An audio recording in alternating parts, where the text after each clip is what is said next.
Hello दोस्तों, आज के वीडियो में हम लोग बात करने वाले हैं law of conservation of charge के बारे में।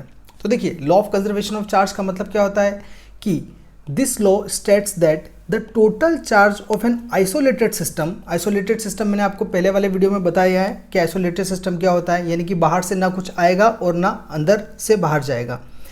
तो किसी भी एक आइसोलेटेड सिस्टम के अंदर जो चार्जेस होते हैं, टोटल चार्ज जो होते हैं, वो हमेशा कांस्टेंट रहते हैं। This implies that the electric charges can neither be created nor destroyed, only they can be transferred from one body to another। जैसे एक एग्जांपल के तौर पर मान लेते हैं, आपके पास में एक बॉडी है यहाँ पर, जिसके अंदर जो टोटल चार्ज है वो मान के चलते हैं कि 5 इलेक्ट्रॉन्स हैं, और इसको हम ऐसा करते हैं, 5 इलेक्ट्रॉन्स को नेगेटिव बना देते हैं और 5 प्रोटॉन्स को हम लोग पॉजिटिव बना देते हैं, है ना। और एक कोई दूसरी बॉडी है आपके पास में जिसके अंदर मान के चलते हैं कि -7 जो इलेक्ट्रॉन्स है वो 7 है और जो प्रोटॉन्स है वो 7 है। ये कोई भी एक रैंडम एग्जांपल है। अब अगर हम लोग ये बात करें कि ये दोनों किसी भी एक आइसोलेटेड सिस्टम के अंदर हैं, है ना, ये दोनों अगर किसी भी एक आइसोलेटेड सिस्टम के अंदर हैं, मतलब बाहर से कुछ भी, ये जैसे एक बॉक्स बना दिया मैंने, अब इस बॉक्स के अंदर से कुछ बाहर नहीं जा सकता और बाहर से अंदर कुछ नहीं आ सकता। तो अगर इन दोनों के बीच में हम लोग चार्जेस को ट्रांसफ़र कर दें, तो यहाँ से हम लोग मान लेते हैं कि 3 इलेक्ट्रॉन्स इधर आ गए ट्रांसफ़र हो गए, है ना, इसके पास में 3 इलेक्ट्रॉन एक्स्ट्रा हो गए, और प्रोटॉन जितने थे उतने के उतने ही रहेंगे, मतलब कि 3 इलेक्ट्रॉन इधर से इधर चले गए। अब अगर हम इस बॉडी के अंदर बात करें, जो ए बॉडी है उसके अंदर अगर अपन बात करें, तो मान के पहले कितने थे अपने पास में, 5 और 5 10, है ना, मतलब टोटल जो आपके पास में चार्जेस थे वो कितने 10 थे, लेकिन नेट चार्ज कितना था, 0 था। लेकिन अभी यहाँ पे कितना हो गया आपका कि 3 इलेक्ट्रॉन इधर चले गए, तो इलेक्ट्रॉन कितने बचे यहाँ पे, 2 इलेक्ट्रॉन बचे इसके पास में, और प्रोटॉन कितने बचे, 5 बचे, यानी कि टोटल मिला के अपन बात करें तो 7 है, राइट। और यहाँ पे अगर अपन देखें तो पहले इलेक्ट्रॉन कितने थे, 7, अब कितने हो गए टोटल इलेक्ट्रॉन्स, 10, यानी कि आपके पास में 10 इलेक्ट्रॉन हो गए, और 7 प्रोटॉन पहले भी थे और अभी भी 7 प्रोटॉन है। तो अगर हम पूरे सिस्टम की बात करें, यानी कि ए और बी को मिलाकर टोटल इलेक्ट्रॉन्स की बात करें, तो पहले इलेक्ट्रॉन्स टोटल कितने थे, 7 और 5 12 थे, है ना, और प्रोटॉन्स कितने थे, 5 और 7 ये भी 12 थे, यानी कि 12 इलेक्ट्रॉन्स थे और 12 ही आपके पास में प्रोटॉन थे पहले इलेक्ट्रॉन्स के ट्रांसफ़र होने से पहले।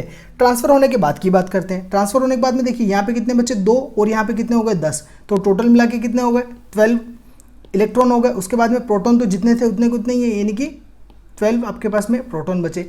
इट मीन्स पहले और बाद में, ट्रांसफ़र होने से पहले इलेक्ट्रॉन्स और ट्रांसफ़र होने के बाद में इलेक्ट्रॉन्स, जो नंबर ऑफ इलेक्ट्रॉन्स पूरे सिस्टम के अंदर जो थे वो पूरे के पूरे सेम है, उसके अंदर कोई भी चेंज नहीं आया।